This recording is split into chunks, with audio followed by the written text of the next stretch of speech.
Good afternoon, everyone. Thank you for coming out to our presentation on the Whole Child Initiative. It's a wellness program that the CDC would like to implement in most of the schools in the country. Some schools already have the program. My name is Andrea French, and I'm a student in the Masters in Nursing Informatics program at the University of Maryland School of Nursing. And I'm also hoping to get a certificate in teaching, so thank you for coming to listen to my presentation. I also have a background in law, and that's what has been impetus for me to get to learn a little bit more about this program. The evidence-based aspect of it is of interest, obviously, because of the informatics and the data-driven methods that will be needed to help implement it, but also the equitable principles that are behind it. And so we'll learn a little bit about that. Okay, let's take a look at what we're going to be covering today. We're going to discuss the principles of this model. Sometimes it's called the Whole Child Initiative. You'll also hear me say Whole Child Model, but it's actually, I guess, what you would call a model program or model school wellness program, something that they want to implement consistently across the country. And that's where we can get the proper data when a program is implemented consistently. We want to identify components of the planning of this initiative, make sure that it's planned unique to your local school community. As far as that is concerned, when we think of the nursing process, a lot of this will involve the nursing process. It sounds very familiar. But if you think about the planning part of this, it's so involved. It's almost like that's the integration and the implementation part, even though it says planning. So think of it in that respect. And then lastly, we're going to describe the data-driven methods that can be used to evaluate whether our initiative is doing what we say we want it to do, which in the end is a health and wellness program that eventually improves academic achievement for all of our students. So let's take a look at our first graphic. I love this photo because it just emphasizes what we don't want our students to be feeling in school. Boredom. We don't think of that as a health problem, but that's something that can carry you through life. If you don't feel like you're being challenged, it could impact your psychological health. Anxious, do we have students not making a good transition between 8th grade and going to high school, or even first grade going to second grade? Some schools stop at second and go to a bigger third grade. We want to look for all of those things in our students. And definitely we don't want a student to be angry in school. I kind of don't like this image that much because we see the goth look here. And we also don't, as a lawyer, we don't want to assume that every child that dresses like that is angry, but they chose to use that as part of the graphic here. And then of course, we don't want our children to come to school hurt, hungry, or sad. So as nurses, we can find a role and use the nursing process to help overcome some of these issues. So take a grander look and back up and look at the overview of the problem. It can cause health disparities. And those health disparities, children who are doing worse because some of their health issues are not being addressed, they're going to have health disparities compared to other students with the same issues in better quality schools that have more resources. So we try to level the playing field by implementing a consistent model. Because what we'll see is, the ways that it will affect student achievement: higher rates of absenteeism, lower reading scores, simply due to some of these health issues that we know are prevalent in our schools. All of them can impact also the child's ability to pursue a healthy lifestyle later in life. So here we see on this slide, we're getting introduced to the model. If you can't see it here, you have copies of it on your handouts. But the last time I gave this program, I realized that, the outer wheel here is a little bit unwieldy, if I can use that term. But I thought of a way to make it a little bit simpler and simplified. But just in general, we get here the full name of this model. It's technically called the Whole School, Whole Community, and Whole Child Initiative Model. You see your references should be there on your handout. But it's a collaborative approach that was created to improve education and health of the students by figuring out how to create partnerships through the community, the home, and putting the child at the center.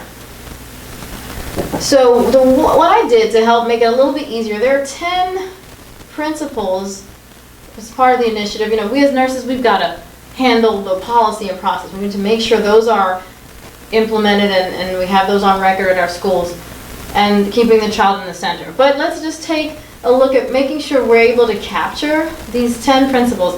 This is the way I look at it. I took a clock, if you think of it, 9 o'clock here, noon here, 3 o'clock here, and 6 o'clock here. And where I would start with helping us memorize some of these principles, think of the first thing a child does when he gets up. His first interaction with health is his family.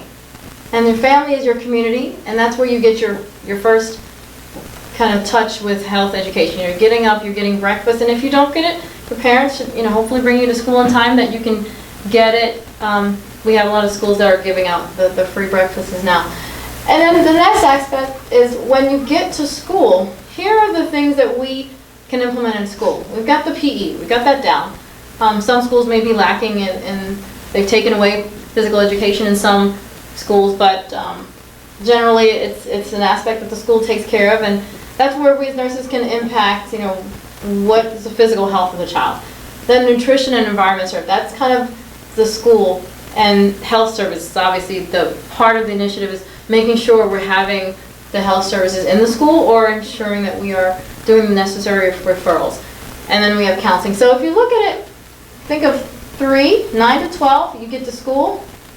These are the 4 core principles that the schools can help implement. And then I would look at the last 3 as kind of our outcomes that we want. We want a good social, emotional climate. We want to make sure our physical environment is helpful. If we can do a lot of these things, we can ensure that.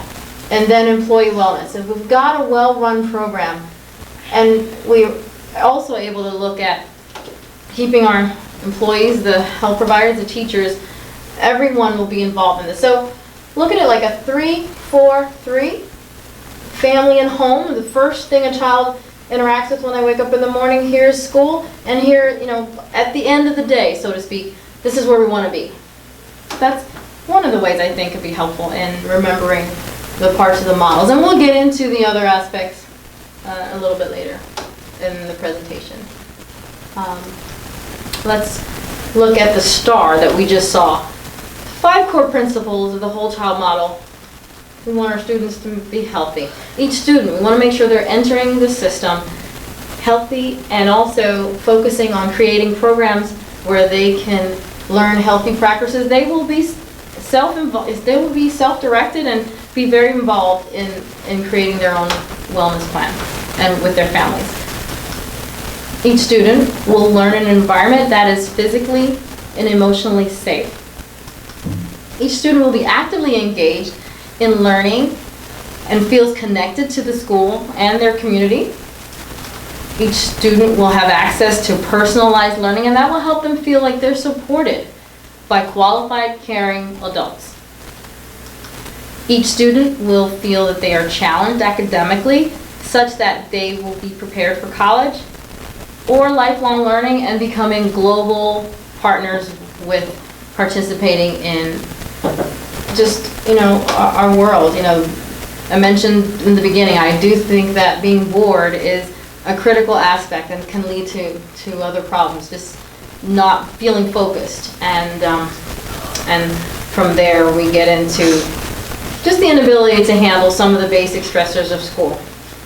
So next we want to get into some more specifics about the practice environment that you are going to be involved in at your specific school. So here we are at the planning phase. Examples of what you can look at to try and assess your specific school community is look at the literacy levels of the population. Do we have great disparities in the population? Do we have lower levels of literacy? Obviously that's going to be of concern. Do we have a blue-collar working class? Do we have dual working parents or Do we have households that have nannies? All of that impacts how and your preparation for planning the sit-downs with families, planning how whether you're going to use handouts to hand home, whether you're going to engage in phone calls. We're at the stage now where we probably can have some webcam interactions with families. Is there lots of construction in the area or surrounding the school? Will that impact meetings and evening meetings? I know some schools are even doing dinner, breakfast, lunch, and dinner in the schools. Whether your neighborhood is walkable, think about that. Again, as far as how far the students have to go. Are most of your students coming to school on the train, or are they walking? And this one's something that saw in the research that's very important. Is there a lack of paraprofessional resources in their neighborhood or in your school? So if there's a lack of resources in the school, this relates to the walkability and what's going on in the students' local area. Be mindful of those type of things. Families will not feel that we're focused on their specific situation if we can't think of what's happening in their, are they living near an academic health center where that's where they get most of their care. So for me, with regard to informatics, making sure, interoperability is coming. It's not 100% at all levels of the community, but that's where we're headed as far as interoperability with health records, school records. All of it will become one electronic health record. So let's talk about some strategies that we can come up with to engage the parents and families and other school volunteers and non-faculty staff. So we want to have some neighborhood in-home meetings at different people's homes. We get to know some of the families, try and keep a stable situation. Some of the homes may not be stable, but we try to create that kind of feel of community. Pep rallies and kickoff events. Who doesn't like a pep rally? And then we've got an election year here, so we want to invite some of the local officials to attend and to mention the initiative at their council meetings, at the school board meetings. Keep talking about it. Can you think of any other ideas? Write them down. I think there's a section, and then we'll put those on the board a little bit later. So now let's get into, we're gonna have another session later those who want to get more involved in learning about the specifics of each of the 10 components. But the reason I want to make sure we go over this is in order to ensure that, keep in mind that we're going to be generating nursing policies and the paraprofessionals who are here, collaborative, interprofessional policies to ensure that we're administering the process across the board in a similar fashion. So of course, health education's right up there. We're going to hopefully create a structured, formal, comprehensive curriculum for K through 12. Part of it will be planned learning, and other parts will be need-based, and that's where informatics comes in. We're going to have hopefully computer programs that children and families can pick that will ensure, and then the program will ensure that they're meeting the core learning principles for their specific healthcare wellness program. The nutrition, of course, in the schools is important. We have to make sure that, from the vending machines, so obviously the cafeteria meals, classroom parties, our school fundraisers. We got to get away from having just chips and candy and things like that for money makers. But this all starts with the schools and the teachers and the administration ensuring that this happens. Employee wellness, you heard me mention that's at the end of things, but I thought it was good to put within the realm of who's the most important people that will ensure and foster this environment that we want. And we can only do that when we have healthy professionals ourselves. So there will be a component of that, ensuring that any staff feel overwhelmed, that'll be taken care of as well. So the social and emotional climate of the school, this refers to ensuring that the school has experience with promoting health, growth, and development. We can't do that unless we have the proper professionals in the schools. We still have some schools with lower level providers. Nothing wrong with our LPNs, but we need multi-layers of professionals that can help implement this program to keep it intercollaborative. Then the physical environment of the school. School building. We have to make sure that it's a protective environment for the students, free of physical threats, gangs. Some of it you just can't, if it spills over, but we can make sure we're paying attention to all aspects, noise, to pollution, to the hazardous materials in the schools, everything from the lighting. Do our classrooms have mold? We don't want that, and we as nurses, we're all working together on these type of things. For the next aspect, I think these are pretty self-explanatory. They're some of the things that we already have in our schools. But the key to remembering part of this is the economic barriers that prevent a lot of our families from engaging these services. They're concerned about their payments. So a lot of this initiative is incorporating how we as nurses can help make sure that the Medicaid programs are in place. Families don't have to worry. Part of the counseling and psychological service, we're working to make it a whole family care program. So families can get care, not just the students. And it creates more community involvement and feeling of sharing of the resources. Family engagement, of course, that involves in-home, at home, out of school, taking a proper assessment, a good assessment of that aspect as well. And then obviously PE, we pretty much know how to do well, but even that aspect will become a model program and something that's across the board for even the courses. They'll actually have courses that they can study didactic-wise to teach children physical education and actually kind of a health education, very specific health education program. So let's think about some of the collaborative efforts that we'll need to help execute this process. And just right off the bat, administratively, we need support for our local principals. They are the decision makers. They many times hold the dollars for such programs. We want to get our community organizations involved. That's where we can save some of this money that I just mentioned.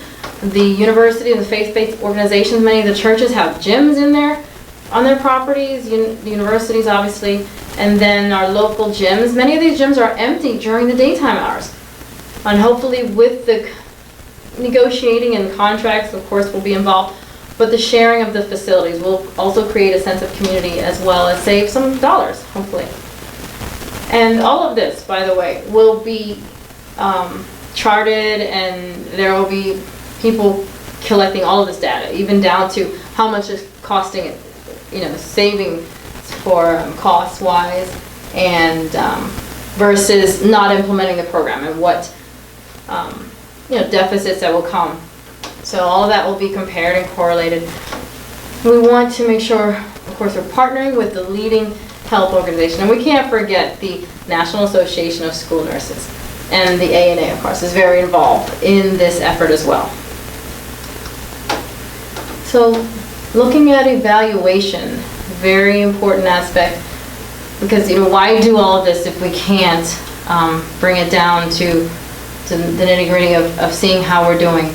We, of course, many schools already do needs assessments, but we will make sure we're doing pre and post school year assessments, and they will be model assessments, pre and post school year health assessments, and then cross-disciplinary synthesis of that data. Once we have completed the assessments, if we see certain areas where we need to look at certain families, certain communities, certain children, we bring that all together to give a pretty robust analysis. And that's how we'll find out. Are there students that we feel, okay, this student has asthma and they live in this corner of the world. This one is struggling, this group tends to be struggling more than others. Do we have those who have comorbidities? They're obviously going to struggle. We're going to be able to look at all those by doing consistent pre and post school year assessments. And what we want to find out is, are we monitoring the wellness levels such that we see an improvement? Do we have, again, certain populations and families, and we can adjust the program as necessary? So that's kind of similar to the nursing process. When we see something going on with our patient that we have the ability, the policies in place to alter, change, modify the program, we want to be able to do that. We want to assess whether or not our schools that have higher level trained professionals are doing better than others. I kind of mentioned that earlier. Nothing wrong with LPNs, but do we find that when we have a layered, different levels of providers and paraprofessionals, are we showing better gains? Do we see that our coordinators, such as liaisons and social workers, are they being effective advocates when we see some children and families falling through the cracks? And are we tracking the specific health of the population in relation to the academic achievements that we're seeing across the board? And all of this, again, is research-based. Some of the references you'll find speak to this. And our lovely pictures about correlating, and we're bringing it back home, bringing it back to our, 5 core pillars. Do we find that we're seeing strides, improvement in the health of the student body? Do we find that the policies that we put in place are being executed safely and those measures are being maintained? We can't just create a policy and find out that they're not being followed. We can see that engagement with the community is increasing. We're going to have, I would think probably some surveys that would go out pre and post to kind of get an assessment of that, and get an assessment for some of our stakeholders who are willing to involve themselves in some research projects.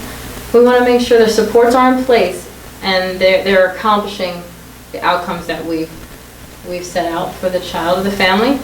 And that, in general, this child will feel challenged and ready for the future. And academic success is our goal.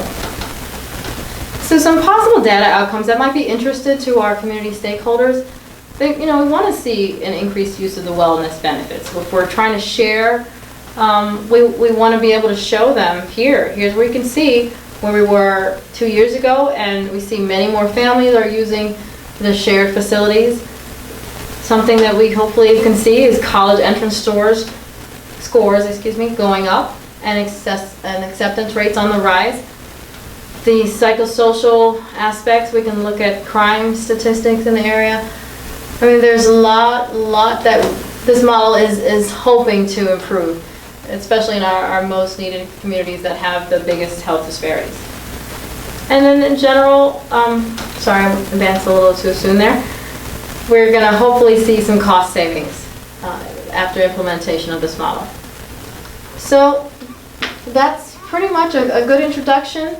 This model, is not the end-all and be-all. We still have a lot of work to do, but I think it will help us get to the level of where we want to see health equity and educational equity, and the children getting that academic boost that they need from the healthcare community, working together with our stakeholders and others. So right now, we all nurses, so I think everybody here is nurses. We want to do a little bit of teach back. So I have some questions for you. And since most of us, got a little glimpse of this, let's finish up there. Tell me some of new concepts as far as, let's pick one. How would you get your neighborhood involved? How would you help get your neighborhood involved? Okay, go ahead. A pep rally. Pep rally is a good idea. Let's put that up here. Get some community buy-in, we'll call it. Okay.